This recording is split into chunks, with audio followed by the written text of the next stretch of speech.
നമസ്കാരം, ഞാൻ Liji. Vlogs by ലിജിയിലേക്ക് എല്ലാവർക്കും സ്വാഗതം. ഇന്നത്തെ നമ്മുടെ വീഡിയോ എന്ന് പറയുന്നത് നമ്മളെയൊക്കെ ചെറുപ്പകാലങ്ങളിലൊന്നും കേൾക്കാതിരുന്ന കുറെ അസുഖങ്ങളുണ്ട്. നമുക്ക് ഇപ്പോഴത്തെ തലമുറ പുതുതായിട്ട് ഫേസ് ചെയ്യുകയും അവരതിനെക്കുറിച്ച് വളരെയധികം ഡിസ്കസ് ചെയ്യുകയും അതുമായിട്ട് ബന്ധപ്പെട്ട് കുറെ കാര്യങ്ങൾ അനുഭവിക്കുകയും കുറെ കുട്ടികളുടെ ജീവിതങ്ങൾ തകർന്നു പോവുകയും കുറെ കുട്ടികൾ ആത്മഹത്യയൊക്കെ ചെയ്യുകയൊക്കെ ചെയ്തിട്ടുള്ള കാര്യങ്ങളെ കുറിച്ചാണ്. അതിലൊന്നാണ് നമ്മൾ പോസ്റ്റ്മോർട്ടം ഡിപ്രഷൻ എന്നും പറഞ്ഞ് എന്താ പറയുന്നത്, ഡെലിവറി കഴിഞ്ഞ് കുട്ടികൾക്കുണ്ടാകുന്ന അസുഖത്തെക്കുറിച്ച്, പെൺകുട്ടികൾക്കുണ്ടാകുന്ന രോഗത്തെക്കുറിച്ച്, ഗർഭിണിയായിട്ടിരിക്കുമ്പോൾ ഉണ്ടാകുന്ന ഹോർമോൺ ചേഞ്ചസിനെയൊക്കെ കുറിച്ച് പണ്ടും ഇതൊക്കെ നമ്മുടെ ഇടയിൽ ഉണ്ടായിരുന്നു. പക്ഷെ അന്നത്തെ സ്ത്രീകൾക്കൊന്നും അതിനെ ചൊല്ലി സമയം കണ്ടെത്തി അയ്യോ എനിക്ക് പോസ്റ്റ്മോർട്ടം ഡിപ്രഷൻ ആണ് എന്ന് പറഞ്ഞ് മെനക്കെട്ടിരിക്കാനോ അല്ലെങ്കിൽ അതിനു വേണ്ടിയിട്ട് അങ്ങനെ ഒരു രോഗം വന്ന് അതാന്ന് പറഞ്ഞിട്ടൊരു മൂലയിൽ ചുരുണ്ടുകൂടാനോ അവർക്ക് നേരെ ഉണ്ടായിരുന്നില്ല. പക്ഷെ ഇപ്പോഴുള്ള കുട്ടികൾക്കെന്ന് പറഞ്ഞാൽ അവരത് ഐഡന്റിഫൈ ചെയ്യുന്നുണ്ട്. അദ്ദേഹം ഒരു മെർച്ചന്റ് നേവിക്കാരനായിരുന്നു. അവിടെ നിന്ന് ജോലിയൊക്കെ റിസൈൻ ചെയ്തതിന് ശേഷം യൂട്യൂബ് വീഡിയോസും ആയിട്ട് യൂട്യൂബറായിട്ട് ഭയങ്കര സക്സസ് ആയിട്ടുള്ള ഒരാളായിരുന്നു.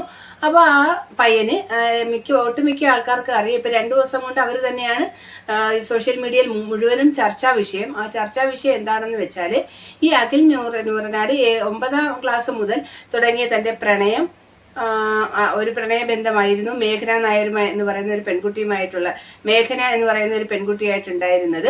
ആ പെൺകുട്ടിയെ തന്നെ ഇപ്പോൾ 1 വർഷത്തിന് മുമ്പ് വിവാഹം കഴിക്കുകയും ചെയ്തു. അപ്പോൾ 9ാം ക്ലാസ് മുതൽ തന്റെ സ്കൂൾ കാലഘട്ടം മുതൽ തുടങ്ങിയ പ്രണയമാണെന്ന് പറയുന്നുണ്ട്. ഇപ്പൊ 2 വർഷം മുമ്പുണ്ടായ പ്രണയമാണെന്നും പറയുന്നുണ്ട്. ഇതിലേതാണ് വസ്തുതയെന്ന് നമുക്കറിയില്ല. എന്തായാലും ഇവർ തമ്മിൽ പ്രണയമായിരുന്നു.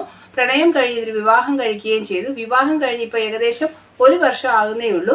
ഈ 1 വർഷം ആകുമ്പോഴേക്കും ഈ പെൺകുട്ടി ഈ അഖിലിന്റെ വീട്ടിൽ തന്നെയായിരുന്നു. അപ്പൊ സോഷ്യൽ മീഡിയയിൽ ഈ മേഘ എന്ന് പറയുന്ന കുട്ടിയെ കുറിച്ച് ആർക്കും ഒന്നും അറിയില്ലായിരുന്നു. അഖിലിന്റെ ഭാര്യയായിട്ടാണ് എൻഗേജ്മെന്റും കാര്യങ്ങളും ഒക്കെ ആയതിനു ശേഷമാണ് ഈ കുട്ടിയെ കൂടുതൽ സോഷ്യൽ മീഡിയയിൽ അറിയുന്നതും. മാരേജിന് ശേഷം ഈ കുട്ടി അഖിലിനോടൊപ്പം തന്നെ സോഷ്യൽ മീഡിയയിൽ കണ്ടന്റ് ഒക്കെ ഉണ്ടാക്കി പ്രൊമോഷനും കാര്യങ്ങളൊക്കെ ചെയ്ത് അഖിലിനോടൊപ്പം അഖിലിന്റെ വീട്ടിൽ തന്നെ താമസിക്കുകയായിരുന്നു.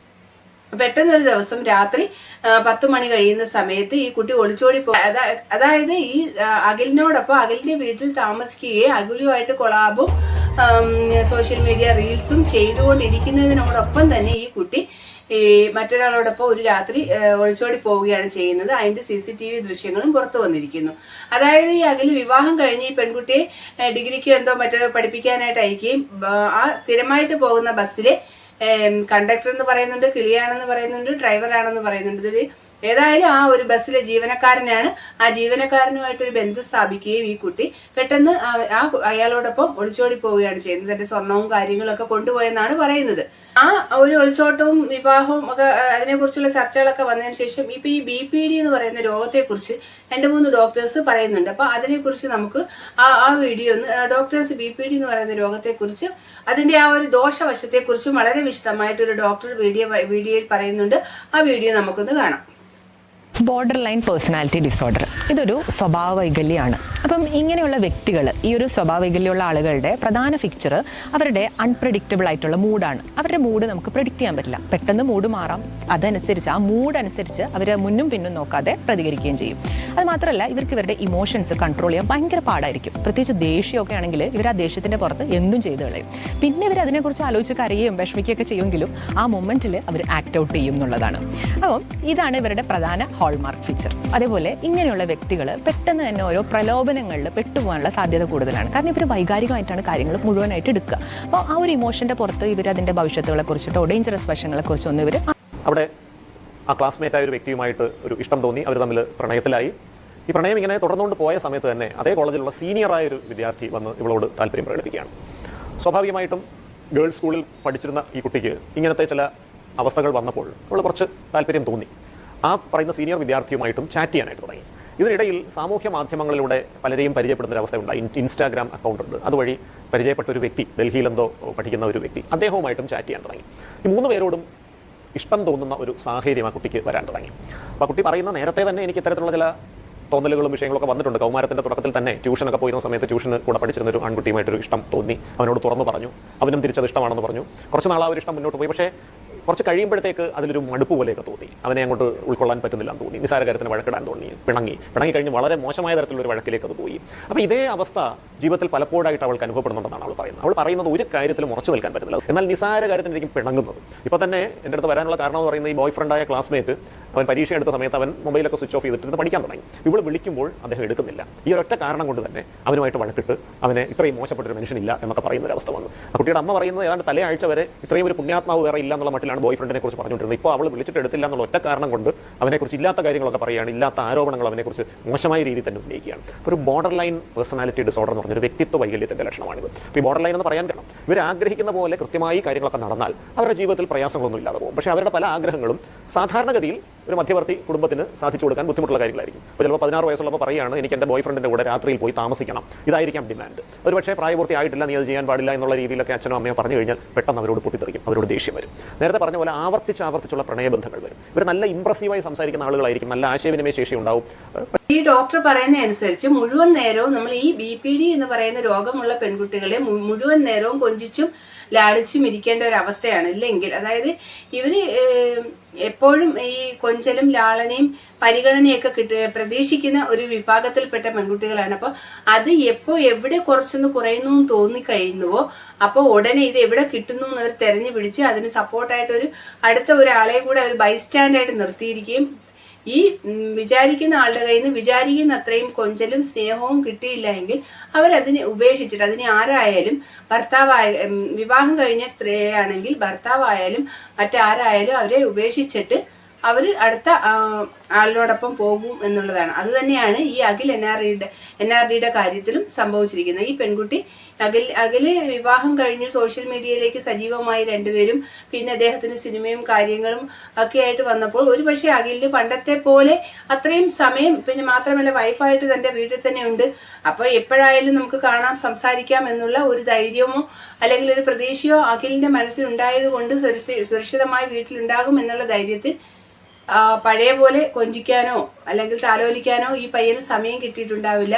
ആ തക്കം നോക്കി ഈ കുട്ടി പോവുകയും ചെയ്തു. അപ്പോൾ പണ്ടും ഇങ്ങനെയുള്ള രോഗങ്ങൾ നമുക്കിടയിൽ ഉണ്ടായിരുന്നു. പക്ഷെ പെൺകുട്ടികൾക്ക് അതിനെക്കുറിച്ച് ചിന്തിച്ചുകൊണ്ടിരിക്കാനോ അല്ലെങ്കിൽ അവരുടെ ഹസ്ബൻഡുമാർക്ക് ഇവരെ കൂടുതൽ കൊഞ്ചിക്കാനോ താലോലിക്കാനോ ഒന്നും സമയം ഉണ്ടായിരുന്നില്ല.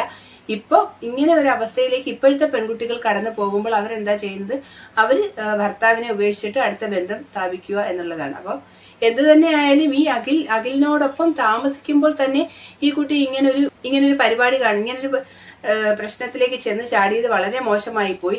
അഥവാ ഈ കുട്ടിക്ക് ഇപ്പൊ ഈ പറയുന്ന ഈ ബസ്സിലെ ജീവനക്കാരനുമായിട്ട് ഇങ്ങനെ ഒരു ബന്ധം ഉണ്ടായിരുന്നെങ്കിൽ തന്നെ അത് അഖിലിന്റെ ബന്ധം വേർപെടുത്തിയ ശേഷമോ അതല്ലെങ്കിൽ അഖിലിന്റെ വീട്ടിൽ നിന്നൊന്ന് മാറി നിന്ന് കുറച്ച് നാളുകൾക്ക് ശേഷമോ ഇങ്ങനൊരു ബന്ധത്തിലേക്ക് പോയിരുന്നെങ്കിൽ കുഴപ്പമില്ല. ഇത് ഭർത്താവിന്റെ വീട്ടിൽ ഭർത്താവിനോടൊപ്പം തലേ ദിവസവും കഴിഞ്ഞിട്ട് പിറ്റേ ദിവസം വേറൊരാളോടൊപ്പം ഒളിച്ചോടി പോകുന്നൊരു വളരെ വലിയ ഒരു തെറ്റായ ഒരു വളരെ വലിയ ഒരു തെറ്റ് തന്നെയാണ് ആ കുട്ടി ചെയ്തിരിക്കുന്നത്. അതും അവന്റെ വീട്ടിൽ നിന്ന്, അല്ലെങ്കിൽ സ്വന്തം വീട്ടിൽ വന്ന് കുറച്ച് ദിവസങ്ങളൊക്കെ നിന്നതിന് ശേഷമായിരുന്നെങ്കിലും വേണ്ടിയില്ല. അപ്പോൾ ഇങ്ങനെയൊക്കെയുള്ള പെൺകുട്ടികളെ സ്നേഹിക്കുകയും പ്രണയിക്കുകയും വിവാഹം കഴിക്കുകയും ഒക്കെ ചെയ്യുന്ന ആൺകുട്ടികളോട് പറയാനുള്ളത് എന്താണെന്ന് വെച്ചാൽ, നിങ്ങൾ സ്നേഹത്തിലോ പ്രേമത്തിലോ ഇഷ്ടത്തിലോ ഒക്കെ ആവുന്ന സമയത്ത് നിങ്ങൾ ഇവരെ സാധാരണ പോലെ കൊഞ്ചിക്കുകയും താലോലിക്കുകയും ഒക്കെ ചെയ്യുന്നുണ്ടാവും. നിങ്ങളുടെ ഈ കൊഞ്ചലിനോ താലോലിപ്പിനോ എന്തെങ്കിലും ഒരു കുറവുണ്ടായാൽ അവരിത് ആ പ്രശ്നം വളരെ വഷളാക്കി എടുക്കും. അതുകൊണ്ട് നിങ്ങൾ പ്രണയിക്കുന്ന സമയത്ത് ഇങ്ങനെ BPDയുടെ സിൻഡ്രംസ് കാണിക്കുന്ന കുട്ടികളാണോ എന്ന് ശ്രദ്ധിക്കുക.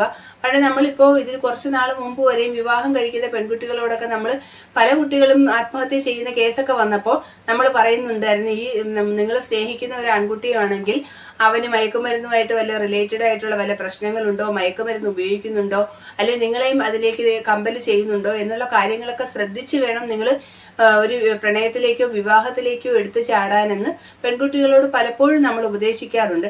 അതുപോലെ നമ്മുടെ വീട്ടിലുള്ള ആൺകുട്ടികളോടും നമുക്കറിയാവുന്ന ആൺകുട്ടികളോടും ഈ വീഡിയോ കാണുന്ന ആൺകുട്ടികളോടും ഒക്കെ എനിക്കും പറയാനുള്ളത്, ഒരു പെൺകുട്ടിയായിട്ട് പ്രണയത്തിലാവുമ്പോൾ ഇതുപോലുള്ള സിൻഡ്രംസ്, BPDയുടെ സിൻഡ്രംസ് ഈ ഡോക്ടേഴ്സ് പറയുന്നുണ്ട്. അതുപോലുള്ള സിൻഡ്രംസ് കുട്ടി കാണിക്കുന്നു എന്ന് ശ്രദ്ധിക്കുക. അങ്ങനെ ഉണ്ടെങ്കിൽ എത്രയും വേഗം നിങ്ങൾ അവരുമായിട്ടുള്ള റിലേഷൻഷിപ്പ് അവസാനിപ്പിച്ച് പോകുന്നതായിരിക്കും നല്ലത്. കാരണം നിങ്ങൾ വിചാരിക്കും, അയ്യോ നിങ്ങളില്ലെങ്കിൽ ഇവൾ ചത്തുപോകും, ഇവൾ അങ്ങനെ ചെയ്യും ഇങ്ങനെ ചെയ്യും. ഇങ്ങനൊരു BPD പോലുള്ള ഒരു രോഗം ഉള്ള ഒരാളാണെങ്കിൽ ഒരേ സമയം മൾട്ടിപ്പിൾ റിലേഷൻ ഇവർക്ക് കൊണ്ടുപോകാൻ താല്പര്യമുള്ള പെൺകുട്ടികൾ തന്നെയായിരിക്കും. അപ്പൊ നിങ്ങൾ മാറിയെന്ന് പറഞ്ഞാൽ അവൾക്ക് പ്രത്യേകിച്ച് ഒന്നും സംഭവിക്കാൻ പോകുന്നില്ല. അവളുടെ കയ്യിൽ മൾട്ടിപ്പിൾ ചോയ്സ് ആയിട്ട് 1-2 പേരുണ്ടാവും. അവരുമായിട്ട് എങ്ങനെയെങ്കിലും പൊക്കോളും. നിങ്ങൾ അതുകൊണ്ട് നിങ്ങൾ സേഫ് ആയിരിക്കാൻ ശ്രമിക്കുക. അപ്പോൾ ഇന്നത്തെ എൻ്റെ വീഡിയോയിലൂടെ എനിക്ക് പറയാനുള്ളത് ഇത്രയൊക്കെ കാര്യങ്ങളാണ്. വീണ്ടും മറ്റൊരു വീഡിയോയുമായി കാണാം. നന്ദി, നമസ്കാരം.